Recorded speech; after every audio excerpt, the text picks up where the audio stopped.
بدر کی لڑائی جو کہ 17 رمضان المبارک کو 2 ہجری 13 مارچ 624 عیسوی کو لڑی گئی، اسلام کی تاریخ میں ایک فیصلہ کن اور اہم ترین جنگ تھی۔ یہ جنگ مسلمانوں اور قریش مکہ کے درمیان ہوئی۔ اس جنگ کو یوم الفرقان، حق اور باطل کے درمیان فرق کرنے والا دن بھی کہا جاتا ہے، کیونکہ اس جنگ میں مسلمانوں کو واضح فتح حاصل ہوئی تھی، جو اسلام کے ابتدائی دور میں ایک بہت بڑی کامیابی تھی۔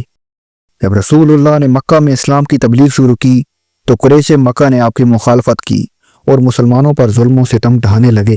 اس ظلم سے تنگ آ کر مسلمانوں نے مکہ چھوڑ کر مدینہ ہجرت کی، جسے ہجرت مدینہ کہا جاتا ہے۔ مدینہ میں مسلمانوں نے ایک نئی اسلامی ریاست قائم کی، لیکن قریش مکہ کی دشمنی ختم نہیں ہوئی تھی۔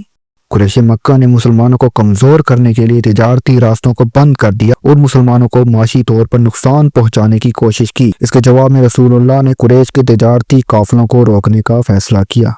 624 عیسوی میں قریش کا ایک بہت بڑا تجارتی قافلہ شام سے واپس مکہ جا رہا تھا، جس کی قیادت ابو سفیان کر رہے تھے۔ اس قافلے میں قریش کے بہت سے مال و اسباب تھے۔ رسول اللہ کو اطلاع ملی کہ یہ قافلہ مدینہ کے قریب سے گزر رہا ہے، تو آپ نے 313 صحابہ کرام کے ساتھ اس قافلے کو روکنے کا فیصلہ کیا۔ ابو سفیان کو جب مسلمانوں کے ارادے کا پتہ چلا تو اس نے قریش مکہ کو مدد کے لیے پیغام بھیجا۔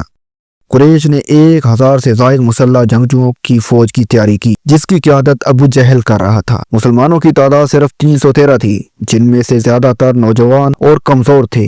ان کے پاس صرف چند تلواریں، نیزے اور تیر تھے۔ دوسری طرف قریش کی فوج 1000 سے زائد تھی، جن کے پاس بہترین ہتھیار اور ساز و سامان تھا۔ رسول اللہ نے جنگ سے پہلے اللہ تعالیٰ سے فتح کی دعا کی۔ آپ نے صحابہ کرام کو صبر اور استقامت کی تلقین کی اور انہیں یقین دلایا کہ اللہ کی مدد ان کے ساتھ ہے۔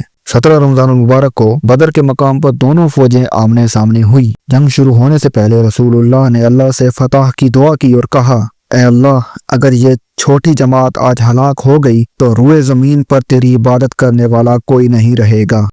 جنگ شروع ہوئی تو مسلمانوں نے بے جگری سے لڑائی لڑی۔ اللہ تعالیٰ نے فرشتوں کی مدد بھیجی جو مسلمانوں کی مدد کر رہے تھے۔ قریش کی فوج کو شکست ہوئی اور ان کے بہت سے سردار مارے گئے، جن میں ابو جہل بھی شامل تھا۔ بدر کی جنگ میں مسلمانوں کو شاندار فتح حاصل ہوئی۔ قریش کے 70 سے زائد جنگجو مارے گئے، جبکہ مسلمانوں کے صرف 14 شہید ہوئے۔ قریش کے بہت سے سرداروں کی موت نے ان کی طاقت کو کمزور کر دیا۔ اس جنگ میں مسلمانوں کو بہت سے مال غنیمت بھی حاصل ہوئے، جنہیں رسول اللہ نے صحابہ کرام میں تقسیم کیا۔